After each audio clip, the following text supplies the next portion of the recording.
प्रेरितों के काम 2 अध्याय उसके 1 वचन में लिखा, जब पेंतिकुस्त का दिन आया तो वे सब एक जगह इकट्ठे थे।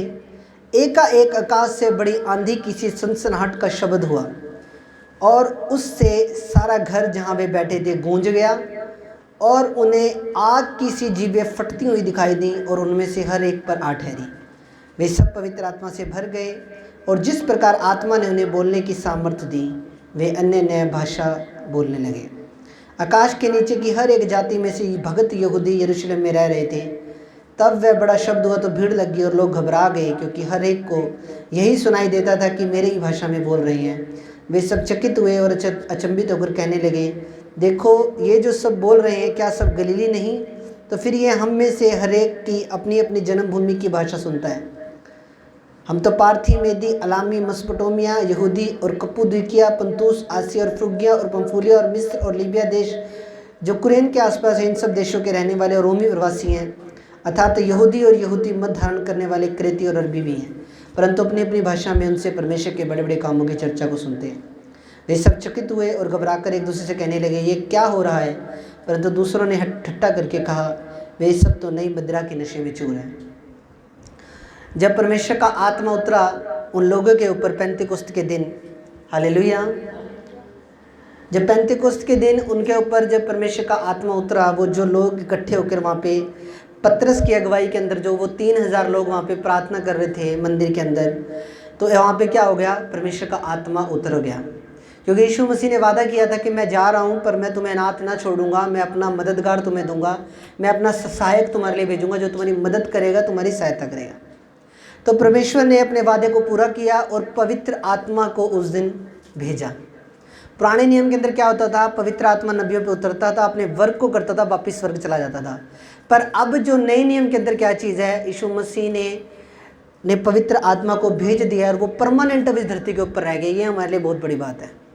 पर अब मैं पवित्र आत्मा की सुनूं कैसे, समझूं कैसे? वो आत्मा है एक, मैं उसको कैसे मैं उसकी आवाज़ को सुनूं? एक शारीरिक बंदा कभी भी पवित्र आत्मा की आवाज़ को नहीं सुन सकता। एक शारीरिक बंदा जो शरीर के अनुसार चलता होगा, जो शरीर के अभिलाषाओं को पूरा करता होगा, वो कभी भी खुदा की आवाज़ को ना तो सुन सकता है, ना खुदा को अपने साथ महसूस कर सकता है। हालेलुया। तो वो अब एक आत्मा है, उसको वो परमेश्वर का आत्मा है, वो परमेश्वर का पवित्र आत्मा है, परमेश्वर का ही वो स्पिरिट है। उसकी मैं कैसे सुनूं? उसके लिए मुझे क्या करना पड़ेगा? उसके लिए मुझे प्रभु के अभिषेक में बढ़ना पड़ेगा, उसके लिए मुझे रोज़े रखने पड़ेंगे, उसके लिए मुझे उस लेवल तक मेहनत करनी पड़ेगी जिस लेवल तक जाने के बाद परमेश्वर का आत्मा मुझसे बात कर सके। स्पिरिट की सुनने के लिए आपको स्पिरिट के अंदर ही जाना पड़ेगा और गहरा जाना पड़ेगा। आत्मा की बातों को समझने के लिए और आत्मा की बातों को सुनने के लिए आपको गहरा जाना पड़ेगा और आपको शरीर के कामों को त्यागना पड़ेगा, शरीर को टाटा बाय बाय करनी पड़ेगी और आत्मा के अनुसार चलना पड़ेगा। प्रभु के भवन में आके प्रभु की महिमा करनी पड़ेगी, प्रभु के वचनों को पूरा करना पड़ेगा और आप देखोगे, आप पवित्र आत्मा को एक दिन अपने साथ महसूस करोगे और पवित्र आत्मा की एक बार आप जब वो गाइड करना शुरू करेगा आपको, तो तब आप उसकी आवाज़ को भी सुन पाओगे। तो क्या हुआ उस दिन जब परमेश्वर का आत्मा उतरा? क्योंकि वो वादा किया हुआ था प्रभु ने कि मैं जा रहा हूँ पर मैं तुम्हें रात नहीं छोड़ूंगा, मैं अपना आत्मा तुम्हारे पास भेजता हूँ। तो जब जैसे ही पवित्र आत्मा उतरा, वो कोई नॉर्मल आत्मा नहीं था, वो यूहन्ना का आत्मा नहीं था, वो अब्राहम का आत्मा नहीं था, वो मूसा का आत्मा नहीं था, वो तो उस सर्वशक्तिमान परमेश्वर यहोवा का आत्मा था जो सृजनहार है सब चीज़ों का, जिसने सब देखी अनदेखी वस्तुएं बनाई। वो यहोवा का आत्मा, यहोवा परमेश्वर का आत्मा। जब यहोवा परमेश्वर ने इस पूरी सृष्टि की रचना की तब भी पवित्र आत्मा यहोवा के साथ था। जब परमेश्वर ने इंसान को मिट्टी से रचा और उसके नथनों में जीवन का श्वास फूका, तब भी परमेश्वर का आत्मा उसके साथ था। वो पवित्र आत्मा जो स्टार्टिंग से प्रभु के साथ था, और पिता पुत्र पवित्र आत्मा तीनों एक हैं, एक हैं, एक थे, एक हैं और एक रहेंगे। स्टार्टिंग में जब सृष्टि की क्रिएशन हुई, जब रचना की गई, तब भी इकट्ठे थे। जब आदम और हव्वा को रचा तब भी इकट्ठे थे। जब बेबीलोन के टाइम के अंदर जब वो बड़ा एक गुंबद बना रहे थे, उस टाइम के अंदर भी उन्होंने तीनों ने आके भाषा में गड़बड़ी डाल दी और दुनिया के अंदर बहुत सी भाषाएं बन गई। ये इकट्ठे हैं, इसमें कोई दोराहे नहीं, पर परमेश्वर ने अपने आत्मा को हमारी हेल्प के लिए धरती पे भेज दिया है। ये हमारे लिए गुड न्यूज़ है। पर पवित्र आत्मा की सुननी बड़ी ज़रूरी है। पवित्र आत्मा मुझे कैसे गाइड करे, पवित्र आत्मा मेरे कान में कैसे बात करे मुझसे। जब मैं किसी गलत रास्ते पे जा रहा हूँ या किसी गलत पथ पे जा रहा हूँ तो कैसे पवित्र आत्मा मेरे कान में आके मुझे बोले मेरे बेटे ये गलत रास्ता इसे छोड़ दे, क्योंकि अभी तक आप पवित्र आत्मा के लिए सीरियस नहीं हुए हो। जिस दिन आप पवित्र आत्मा के लिए सीरियस हो जाओगे आपको परमेश्वर का आत्मा 100% मिलेगा। आप जब तक केयरलेस हो, आप अभी केयरलेस हो, आप हर चीज़ को मजाक में ले रहे हो, आपके अंदर वो अभी एक अनुशासन में आप अपनी ज़िंदगी को नहीं जी रहे हो, इसीलिए पवित्र आत्मा भी आपसे दूर है। पवित्र आत्मा आने के लिए देरी नहीं करता, पर हमारी खुद की गलतियों की वजह से हम पवित्र आत्मा से दूर होते जाते हैं। जी हम सही तरीके से खुदा में चलें, सही तरीके से पवित्रता में चलें, सही तरीके से खुदा के वचनों को पूरा करें, प्रभु के लिए सीरियस हो जाएं, डेली बाइबल पढ़ें, डेली प्रार्थना करें, अपना जीवन अपनी लाइफ प्रभु यीशु मसीह को दें, तो उसके बाद पवित्र आत्मा आपकी लाइफ के अंदर एंट्री करेगा। और जब पवित्र आत्मा आपके जीवन में एक बार आगे ठहर गया, आपके लिए कुछ भी पॉसिबल, आपके लिए सब कुछ पॉसिबल है। उसके बाद यीशु मसीह के नाम में आपके लिए सब कुछ पॉसिबल है। आपको बता रहा हूँ, रियल बता रहा हूँ मैं आपको। हालेलुया। तो जब परमेश्वर का आत्मा उनके ऊपर उतरा तो वे सब पवित्र आत्मा से भर गए, और जैसे पवित्र आत्मा ने उनको बोलने की सामर्थ्य दी वे नई नई भाषा बोलने लगे। जैसे कि मान लो, मैं यहाँ पे आपको एक एग्जांपल देता हूँ। मान लो कि अमेरिका से कोई गोरे आए हुए हैं, यहाँ पे इंग्लैंड से गोरे आए हुए हैं इंडिया के अंदर, और हम वो लोग हैं जिनके ऊपर पवित्र आत्मा उतरा उस दिन। तो अब हमें अंग्रेज़ों की भाषा क्या पता, अभी इंग्लिश भाषा हमें नहीं आती, बिल्कुल नहीं आती, या फिर कोई फ्रेंच भाषा है, कोई स्पेन की भाषा है, किसी और देश की भाषा है, वो हमें नहीं आती। पर वहाँ पे उस टाइम पे ऐसा मिरेकल हुआ कि वहाँ पे जो भगत आए हुए थे, यरूशलेम के अंदर आए हुए थे प्रभु की महिमा करने के लिए। मान लो कोई अमेरिका से आया हुआ है, कोई इजराइल से आया हुआ है, कोई इंग्लैंड से आया हुआ है, कोई फ्रांस से आया हुआ है, कोई किसी देश से आया हुआ, कोई सऊदी अरब से आया हुआ। वो अब उनको तो यरूशलेम की भाषा नहीं पता कि क्या है, इब्रानी भाषा क्या है। अब अगर बाहर से कोई बंदा आएगा तो वो जा तो कोई अपने साथ कोई बंदा रखेगा जो उस देश का हो, ताकि वो भाषा को ट्रांसलेट कर सके।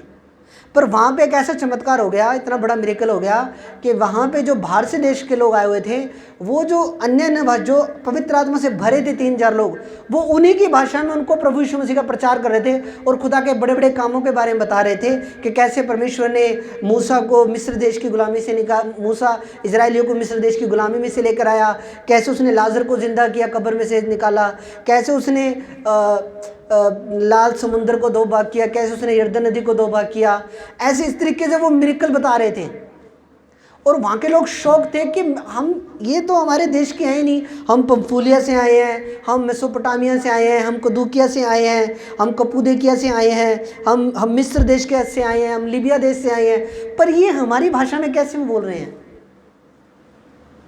और वो लोग, अब मान लो इंडिया का बंदा अमेरिका की भाषा के अंदर बोल रहा है अन्य भाषा, और वो उनकी भाषा के अंदर उनको बता रहा है कि हमारा प्रभु इतना महान है, हमारे प्रभु ने इतने बड़े काम किए हैं, और वहाँ पे वो लोग शौक हो गए सबके सब। हालेलुया। जब आप पवित्र आत्मा से भर जाते हो, आप दुनिया को शौक करने वाले बनते हो। आप दुनिया को शौक करने वाले बनते हो, पर जब पवित्र आत्मा से भरने की जिम्मेवारी आपकी है। एक व्यक्ति नशे से भी भर सकता है अपने आप को, एक व्यक्ति संसारिक चीज़ों से भी अपने आप को भर सकता है, एक व्यक्ति अंधकार से भी अपने आप को भर सकता है, और वही सेम व्यक्ति अपने आप को पवित्र आत्मा से भी भर सकता है, और ये उसकी खुद की जिम्मेवारी है।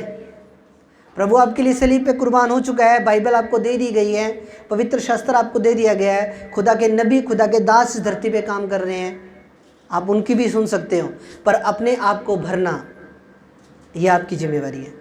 अभी मेरे पास फ़ोन आया कल परसों मुक्तसर से, वहाँ पे उस व्यक्ति के, उसको शैतान ने इतनी बुरी तरह जकड़ रखा, उसके हाथ पैर सिकुड़ने लग गए और वो ऐसे इकट्ठा हो रहा धीरे धीरे। मैंने उसको एक ही बात बोली, मैं प्रभु तेरे को ठीक कर देगा, कोई दिक्कत नहीं है, पर तू प्रभु से प्रॉमिस कर, तेरा केस बड़ा है, तू प्रभु के भवन में जाया कर और प्रभु के भवन में जाके सेवा करनी शुरू कर। पवित्र आत्मा ने मेरे मन में उसके लिए डाला, मैं तेरी बॉडी ठीक हो जाएगी, क्योंकि उसके ऊपर बहुत भयंकर किसी ने जादू टोना कर दिया था, और उसके हाथ पैर सिकुड़ने लगे थे और सिर का साइज उसका बढ़ने लगा था। वो बहुत परेशान था। मेरी उससे बात हुई, 42 मिनट मैंने उसको गाइड करा और उसे बड़ा अच्छा लगा। बाद में वो थोड़ा खुश भी हुआ, पर मैंने उसको बोला कि मेरे भाई तेरा केस बड़ा है, तो प्रभु के साथ जुड़, सही तरीके से किसी स्पिरिचुअल चर्च में जा वहीं पे, और वहाँ पे जाके खुदा की सेवा करना शुरू कर, तेरे मसले हल होंगे 100% यीशु मसीह के नाम में। अब मैंने उसको बता दिया, अब ये क्या मैंने अपने खुद से बताया? नहीं, पर जैसे पवित्र आत्मा ने मेरे को बताया कि इस तरीके से इसका छुटकारा हो सकता है। अब मान लो किसी व्यक्ति का छुटकारा किसी और तरीके से हो सकता है। अब हम तो सिर्फ बता सकते हैं, पर चलना तो आपको ही पड़ेगा उस चीज़ के ऊपर। मैं एक व्यक्ति को सिर्फ गाइड कर सकता हूँ, मैं उसको बता सकता हूँ, अरे भाई तू ये गलत चाल चल रहा है, इस चाल को छोड़ दे और ये चाल तेरी सही कर ले। अब चलना ना चलना उस व्यक्ति की खुद की पर्सनल जिम्मेवारी है, ना कि मेरी जिम्मेवारी है। मैं सिर्फ आपको गाइड कर सकता हूँ, आपको बता सकता हूँ, पर मैं डेली अब आपके घर पे जाके तो आपकी गलतियाँ नहीं पकड़ सकता ना, कि आज तूने ये गलती कर दी, आज तूने ये गलती कर दी। तो ये आपको खुद को ही चेक करना पड़ेगा कि कहाँ मैं गलत हूँ, कहाँ मैं सही हूँ, किन किन चीज़ों के ऊपर मैं गलत हूँ और किन किन चीज़ों के ऊपर मैं सही हूँ। आपको खुद को चेकिंग करनी पड़ती है अपनी। आपको अपने जीवन को प्रभु के वचन से मिला के देखना पड़ता है। हालेलुया। पवित्र आत्मा से भर गए। क्यों भरे? क्योंकि वो प्रार्थना कर रहे थे। वो योएल नबी की पुस्तक में से उस वचन को लेकर, उस वचन को आधार मानकर वो प्रभु से प्रार्थना कर रहे थे और वो प्रभु को बोल रहे थे, प्रभु तेरे वचन में लिखा है अंत के दिनों में ऐसा होगा कि मैं अपनी आत्मा सब मनुष्यों पर डालूंगा और तुम्हारे बेटे और तुम्हारी बेटियां भविष्यवाणी करेंगे, जवान दर्शन देखेंगे और तुम्हारे पुरनिये सपन को देखेंगे। वो इस वचन को आधार मानकर, बेस मानकर वो प्रार्थना कर रहे थे। और क्या हुआ? उसी दिन खुदा का आत्मा उनके ऊपर प्रकट हुआ और वो लोग अन्य अन्य भाषा बोलने लगे, अन्य अन्य भाषा के वरदान से भर गए, पवित्र आत्मा से परिपूर्ण हो गए। कौन सी प्रार्थनाएं खाली नहीं जाती? जो वचन के बीच में से प्रार्थना की जाती है वो कभी भी खाली नहीं जाती। मैं आपको बता रहा हूँ। अब आप बहुत समय से मांग रहे हो, पर आपको प्रभु को बताना पड़ेगा कि प्रभु बाइबल में इस जगह पे ये वचन ऐसे लिखा हुआ है, मत्ती 11:28 में ये लिखा हुआ है कि हे सब बोझ से दबे हुए लोगों मेरे पास हो, मैं तुम्हें आराम दूंगा। अब इस वचन को आधार मान के आपको प्रार्थना करनी पड़ेगी। प्रभु तेरे वचन में लिखा है कि बोझ से दबे हुए लोगों मेरे पास हो, मैं तुम्हें आराम दूंगा। प्रभु मैं मेरे कर्जे के बोझ को तेरे पास लेकर आता हूँ, मुझे आराम दे। प्रभु मेरे जीवन में ये बोझ है, ये प्रॉब्लम है, इस बोझ को लेकर मैं तेरे चरणों पे आता हूँ, मैं घुटने लगाता हूँ प्रभु तेरे सामने, और मैं इस बात को लेकर तेरे पास आता हूँ। मेरे परमेश्वर तुम मुझसे बात कर। जब आप इन वचनों को लेकर आप प्रार्थना करते हो, प्रभु तेरे वचन में लिखा मांगोगे तो तुम्हें दिया जाए, खटखटाओगे तो तुम्हें खोला जाएगा। प्रभु इस वचन को आधार मान के मैं प्रार्थना करता हूँ, आप देखोगे रास्ते खुलेंगे यीशु मसीह के सामर्थ्य नाम में। हालेलुया। क्या हुआ? वे पवित्र आत्मा से भर गए। पर कैसे भरे? क्योंकि वो वचन के बीच में से प्रार्थना कर रहे थे। वहाँ पे कुछ लोग ठट्ठा करके कहने लगे, अरे इन्होंने तो नशा कर रखा है, ये तो नई मदिरा पी के आए हैं, इन्होंने तो ये तो नशा करके बैठे हैं और ये कुछ कुछ बड़बड़ा रहे हैं। पर नहीं, उन्होंने मदिरा नहीं पी थी, क्योंकि उस टाइम जब वो पवित्र आत्मा का जो अभिषेक उतरा था उस टाइम वो सुबह का टाइम था। वो हालेलुया। वो मदिरा के नशे में चूर नहीं थे, वो यहोवा खुदा के नशे में चूर थे। हालेलुया। किन लोगों पे उतरा? जो अपने दूर दूर के देशों से आए प्रभु के भवन में। ऐसे नहीं कि किसी भी व्यक्ति के ऊपर प्रभु का आत्मा उतर गया, नहीं। जो लोग अपने देश छोड़ के स्पेशल प्रभु की महिमा करने के लिए यरूशलेम में आए थे, उनके ऊपर उतरा पवित्र आत्मा।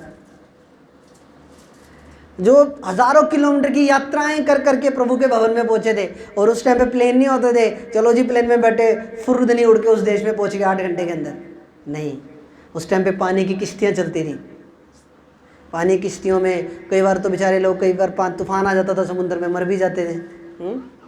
उस टाइम पे कौन से वो दूसरे कोई उपकरण होते थे ऐसे कि हाँ जी जो तूफान आ जाएगा तो कुछ बांध लेंगे अपने कुछ, जिससे डूबने से बच जाएं। किन लोगों पे पवित्र आत्मा उतरा? उन लोगों पे उतरा जो लोग दूर दूर से आए। अब आपको क्या लगता है, जब 3-4 लोगों पे खुदा का आत्मा उतरा, उन्होंने वहाँ पे जाके क्या उन्होंने खुदा का काम नहीं करा होगा? उन्होंने खुदा का काम करा होगा। उन 3-4 लोग जब अन्य नए भाषा से भर के गए, तो आपको एक चीज़ इतनी पता है, मैं कई बार वचन में ही बता चुका हूँ कि अन्य नए भाषा के वरदान के द्वारा ही बाकी 8 वरदान भी खुलते हैं।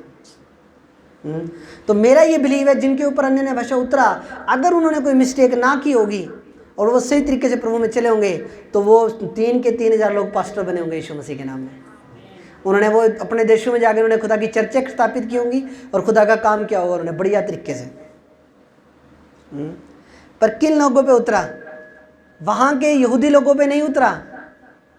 हाँ जी, उन लोगों पे उतरा जो बाहर से आए हुए थे, जो प्रभु को दिल से प्यार करते थे, जो लोग प्रभु को दिल से अपना मानते थे, जो लोग प्रभु के भवन में आए थे इतने हज़ारों किलोमीटर की यात्राएं करके प्रभु की महिमा करने के लिए, जो प्रभु के घर में आए थे, उनके ऊपर पवित्र आत्मा उतरा।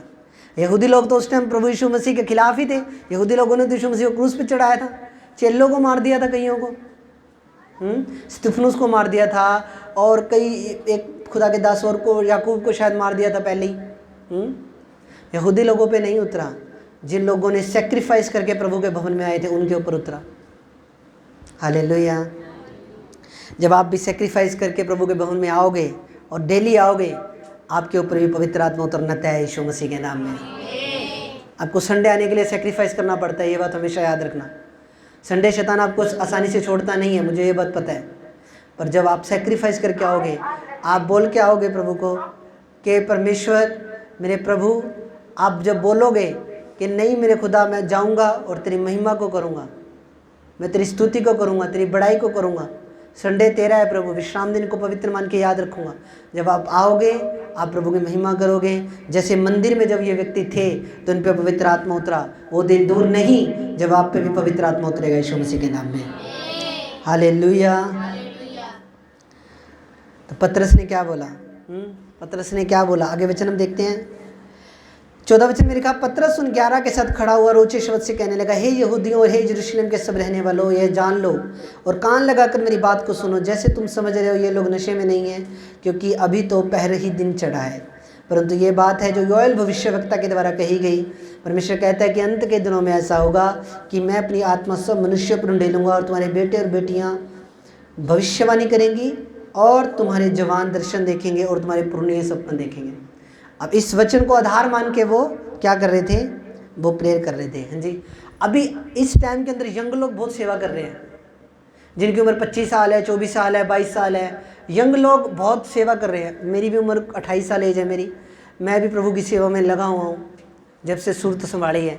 यंग लोग बहुत खड़े हो रहे हैं और उनके द्वारा प्रभु काम भी कर रहे हैं। हालेलुया। अब एक चीज़ समझने वाली है, अब कई जो सीनियर पास्टर उनको लगता होगा कि ये क्या, ये ऐसी बिना कोई बाइबल स्टडी नहीं करी, कुछ नहीं करा, ठीक है, ये खड़े हो गए, ये सेवा कर रहे हैं और प्रभु ने ब्लेस भी कर रहा है। हो सकता है कई पास्टरों के टाइम में, जो पुराने ज़माने के पास्टर, उनके दिमाग में ये चीज़ आई।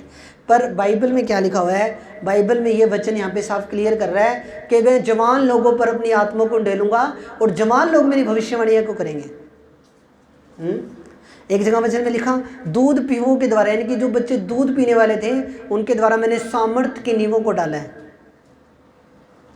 ये जो यंग पास्टर खड़े हो रहे हैं, ये कोई इत्तेफाक नहीं है कि जी यंग पास्टर धक्के बस ठीक है, प्रभु से कोई विश्वासी था और वो जवान था और वो प्रभु से बड़ा प्यार करता था और प्रभु ने उसको उठा के खड़ा कर दिया और वो सेवा करने लग गया और उसकी सेवा बढ़ भी रही है। नहीं, ये इत्तेफाक नहीं है, बल्कि ये लिखित पूरी हो रही है, क्योंकि ये लिखित है प्रभु की कि अंत के दिनों में जवान लोग भविष्यवाणी करेंगे। हाँ जी, पुरनिये सपन को देखेंगे, जवान दर्शन देखेंगे, तुम्हारे बेटे और तुम्हारी बेटियां भविष्यवाणी करेंगी। वो दिन दूर नहीं जब तुम्हारे बच्चे, जब 8-9 साल के तुम्हारे बेटे बेटियां हैं, जो 10 साल के बेटे बेटियां हैं, वो भी भविष्यवाणी करेंगे यीशु मसीह के सामर्थ्य नाम में। और वो दिन भी दूर नहीं जब गलियों में लंगड़े चलेंगे यीशु मसीह के सामर्थ्य नाम में। हालेलुया। हमारा प्रभु महान है, वो कुछ भी करने की ताकत रखता है, वो जीवित है। वो कब्र के अंदर बंद नहीं है, वो कब्र को फाड़ के बाहर निकला। कब्र सच्चाई को, कब्र ज़्यादा देर तक बंद नहीं रख पाई, कब्र सच्चाई को बहुत देर तक अपने अंदर, सच्चाई कब्र फाड़ के बाहर आई। और आज हम प्रभु की महिमा कर रहे हैं, उसकी स्तुति कर रहे हैं यीशु मसीह के नाम में। हालेलुया। जवान लोग खुदा का काम करेंगे, आपको बता रहा हूँ, रियल बता रहा हूँ, क्योंकि ये लिखित पूरी हो रही है। सब कुछ होएगा, जो बाइबल में लिखा है सब कुछ होएगा, पर घबराने की ज़रूरत नहीं। भूकंप भी आएंगे, भूईडोल भी होंगे, हाँ जी, बहुत कुछ होगा। जो भी बाइबल में लिखा है वो सब कुछ होगा, पर हमें घबराने की ज़रूरत नहीं। हमने यीशु मसीह पे विश्वास कर लिया है, हमने उद्धार को पा लिया है, हमने मुक्ति को पा लिया है, और हम स्वर्ग जा रहे हैं 100% यीशु मसीह के नाम में। हालेलुया।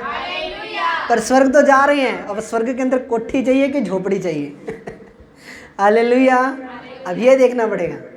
जिन्होंने विश्वास कर लिया है, ठीक है, अच्छी बात है, प्रभु आपको बरकत दे, पर कोठी के लिए कोठी वाली बरकत मेहनत भी करनी पड़ेगी। स्वर्ग भी 3 तरह के हैं, आपको पता? स्वर्ग भी 3 तरह के हैं। अब कोई तो जिसने दिन रात प्रभु के लिए एक कर दिया, जो प्रभु के लिए पूरा स्टैंड ले रहा है, जिसने ना कभी अपने धन की चिंता करी, ना किसी चीज़ की चिंता करी, ना अपने टाइम की चिंता करी, ना अपने फैमिली को भी टाइम दे पाया। अब वो लोग कोठी में जाएंगे कि उसमें जाएंगे, छपरे में जाएंगे? वो लोग कोठी में जाएंगे यीशु मसीह के नाम में। हैं जिन लोगों ने अपनी गर्दनें दे दी प्रभु के लिए, वो कहाँ जाएंगे? वो जिन्होंने गर्दनें दे दी ना प्रभु के लिए अपनी, वो तो सीधे वहाँ जाएंगे जहाँ यहोवा का सिंहासन है। वो तो बिल्कुल वहाँ जाएंगे, सिंहासन के बिल्कुल सामने। और कई लोग हो सकता है ऐसी जगह भी जाएं जिनको जो परमेश्वर को देखना है, जिनको नसीब ना हो पूरी ज़िंदगी कभी, अनंत काल के लिए। इसीलिए कहते हैं अपनी मेहनत पूरी रखो प्रभु के अंदर। अब जो डाकू कुर्बान हुए थे यीशु मसीह के साथ, जो मरे थे, आपको क्या लगता है? स्वर्ग तो वो चले गए, तो आपको क्या लगता है कि वो प्रॉपर वहाँ गए हैं? नहीं, वो प्रॉपर वहाँ नहीं गए जहाँ प्रभु का सिंहासन है। वो वहाँ गए होंगे कहीं तीसरे स्वर्ग में, कहीं झोपड़ी झापड़ी में गए होंगे वो। हालेलुया। प्रभु महाबुद्धिमान है, उसको पता है किसको कहाँ रखना है। जो यीशु मसीह के लिए स्टैंड लेंगे वो अच्छी कोठी में भी जाएंगे यीशु मसीह के नाम में, जहाँ पे एसी उसी सब पहले ही ऑलरेडी फिटेड होएगा हैं। और कई ऐसे भी जाएंगे जो छपरे में जा रहे हैं, बस कला छपरा लगा हुआ है और एक सुनसान जगह में एक छपरा लगा है, उसके नीचे रह ले भी, ठीक है, तो नरक की आग में तो नहीं जलेगा, तूने मुझ पर विश्वास कर लिया था, पर तू उस ले वहाँ कोठी में भी नहीं तू जाएगा, क्योंकि तेरी कोठी के लेवल की मेहनत नहीं थी। हालेलुया। हाँ जी, समझ रहे हो? तो हमें कहाँ जाना है, हमें डिसाइड करना पड़ेगा। ये अंत के दिनों में सब कुछ होगा, घबराना नहीं। ये शरीर है, ये नाश हो जाएगा, आत्मा नेक्स्ट लेवल पे जाएगी। शरीर नाश हो जाएगा, शरीर ने नाश होना है। आपने प्रभु में आ गए हो, जे प्रभु में ना भी होते तो भी एक मृत्यु तो होनी सबकी थी। पर जे प्रभु में अब आप आ गए हो, तो आप ये चीज़ अपने दिमाग में फिट कर लो कि आप लोग जब प्रभु में आ गए हो तो उस नरक की मृत्यु का डर, वो भय आपके अंदर से निकल चुका है यीशु मसीह के नाम में। उस नरक का, उस डर, उसका भय नहीं है हमें। इसीलिए मैं बोलता हूँ, वो चंगा करे ना करे वो हमारा परमेश्वर है। और एक मेरा खुद का पर्सनल डायलॉग, जब आप प्रभु के लिए सीरियस हो जाते हो, प्रभु आपके लिए सीरियस हो जाते हैं। आज से सीरियस हो जाओ प्रभु के लिए, प्रभु ने भी फिर सारे रास्ते खोल देने आपके लिए। फिर मन्ने आने हैं स्वर्ग से यीशु मसीह के नाम में, फिर मन्ने आने हैं स्वर्ग से, फिर बरकतें खुल जानी है आपकी। सीरियस होना पड़ता है खुदा के लिए। कोई रीति रिवाज नहीं है कि हाँ संडे चले गए प्रभु की महिमा में 2 घंटे चले गए, जाए, हर संडे जाना ही जाना है, पास्टर गुस्सा हो जाएगा, नाराज़ हो जाएगा, हमारे घर बंदगी करने नहीं आएगा। इसे रीति रिवाज मत बनाओ। ये तो एक संबंध है प्रभु के साथ। एक संबंध बनाओ कि नहीं, वो संडे के दिन मेरा खुदा वहाँ पे है, मेरा प्रभु वहाँ पे है, मैं उससे मिलने जाऊँगा, हैं, मैं उससे बात करूँगा, वो मेरे लिए अपने दास के मुँह से आशीष के शब्दों को बोलेगा मेरे लिए। इस तरीके से आओ जी। वो चीज़ करके आनी है कि यहाँ फॉर्मेलिटी है, फिर कोई उस चीज़ का फ़ायदा नहीं है। पर जे इस तरीके की सोच के साथ आ रहे हो कि नहीं, वो मेरी बरकत का दिन है, उस दिन खुदा मुझसे बात करेगा अपने दास के अंदर से होके।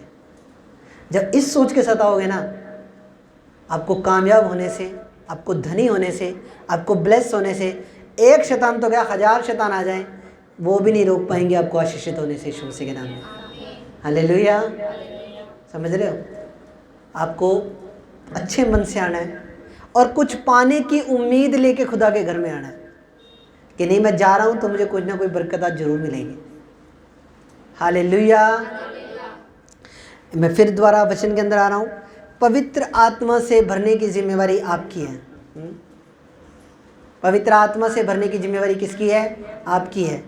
और ये आप कैसे इसको कर सकते हो? डेली बाइबल पढ़ के, डेली वचन पढ़ के, डेली घुटनों पे आके प्रार्थना करके, प्रभु की स्तुति करके, रोज़े रख के, हफ्ते में 2 दिन के, 1 दिन के रोज़े रख के आप अपने आप को पवित्र आत्मा से भर सकते हो।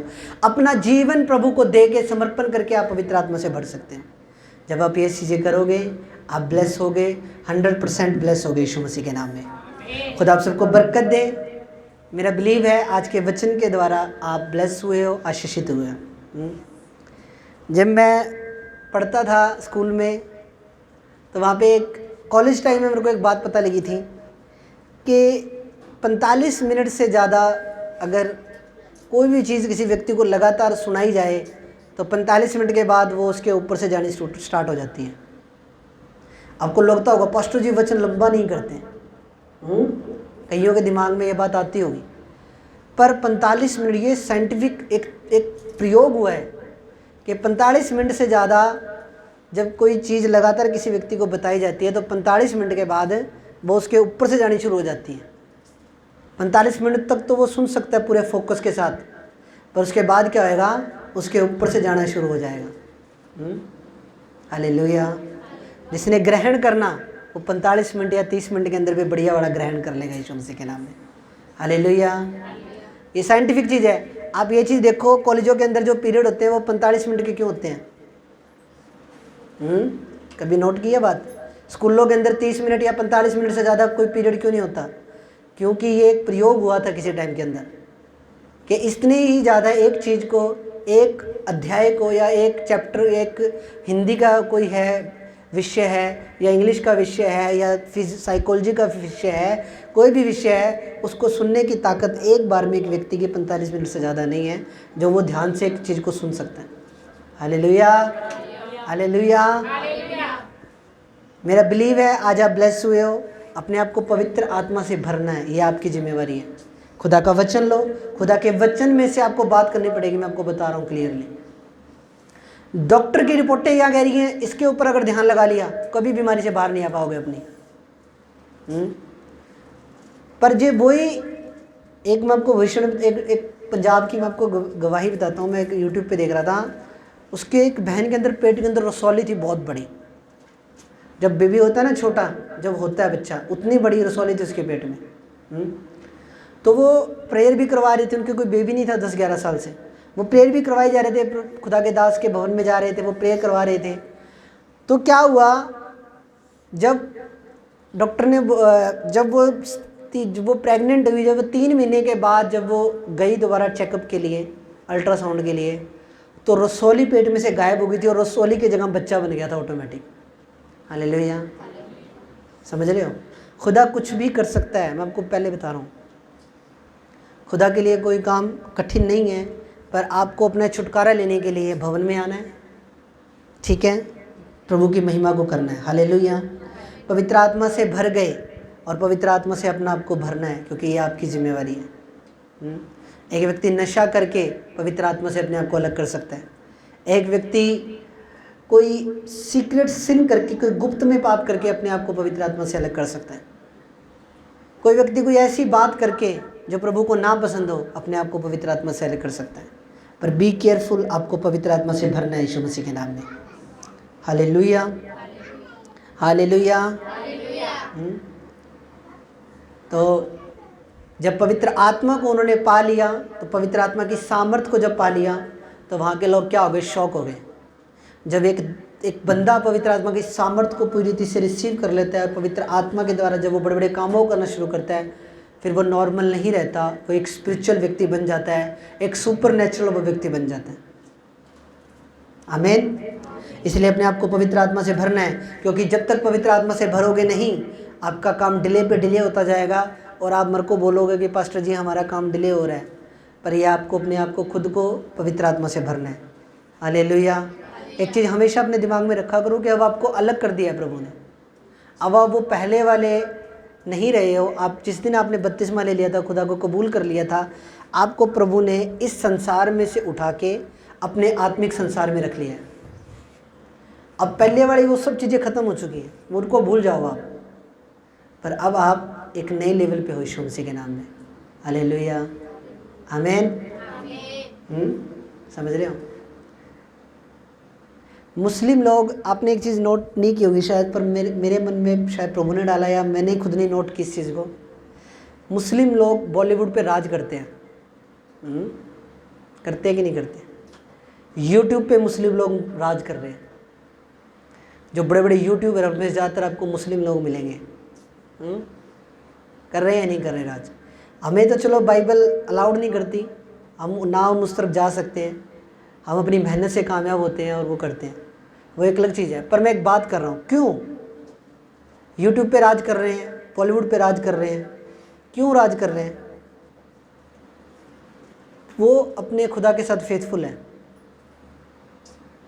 5 टाइम नमाज करते हैं। हाँ जी, वो सब कुछ छोड़ देंगे नमाज के लिए। मैं एक बार एक डॉक्टर के पास गया, वो मुस्लिम था, उसकी नमाज का टाइम हो गया, उसने पेशेंट मुझे छोड़ दिया सब बीच में। वो कह रहा जी मेरे तो नमाज का टाइम हो गया जी, भगा दिए पेशेंट सारे उसने। वो अपने खुदा को आगे रखते हैं, इसीलिए वो ब्लेस हो रहे हैं। हो रहे कि नहीं हो रहे? हालेलुया।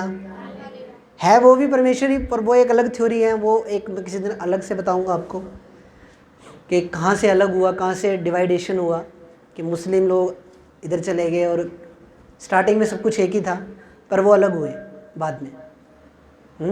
हज़रत मोहम्मद के बाद उनका एक अलग कबीला हो गया, इस्माइल से वो अलग निकल गए, इसहाक से क्रिश्चियन अलग हो गए।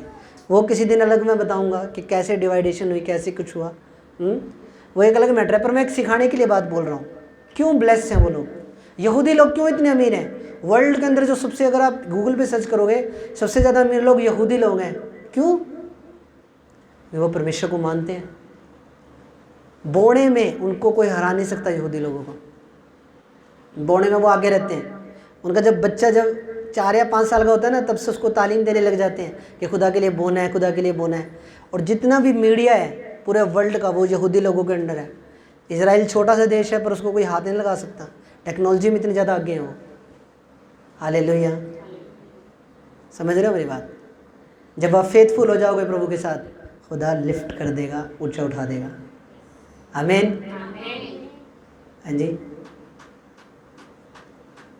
हालेलुया। सीखो कैसे खुदा से लेना है, कैसे खुदा से खींचना है आशीषों को। ये चीज़ें आपको सीखनी पड़ेगी। कैसे खुदा से बरकत को लेना है। हालेलुया। आमीन। प्रभु के साथ एक जीवित संबंध को बनाओगे आज से आप, यीशु मसीह के नाम में। हालेलुया। तो खुदा आप सबको बरकत दे। आओ हम प्रार्थना करते हैं। सब जन आंखें बंद करो। मेरे महान और सामर्थी परमेश्वर, सेनाओं के यहोवा प्रभु यीशु मसीह खुदावन, मेरा बिलीव है आज का वचन इनके जीवनों में सुगना फलों को लेकर आए। ये आशीषित हो जाएं, इनके बिजनेस खुले, इनकी जॉब्स बढ़िया लेवल पे जाएं, ऊंचे लेवलों पे जाएं। परमेश्वर तेरा आत्मा इन्हें ब्लेस करे। खुदावन जो वचन सुना सुगना फलों को लेकर आए पिता। खुदावन यीशु मसीह के नाम से प्रार्थना मांगते हैं। आमीन आमीन।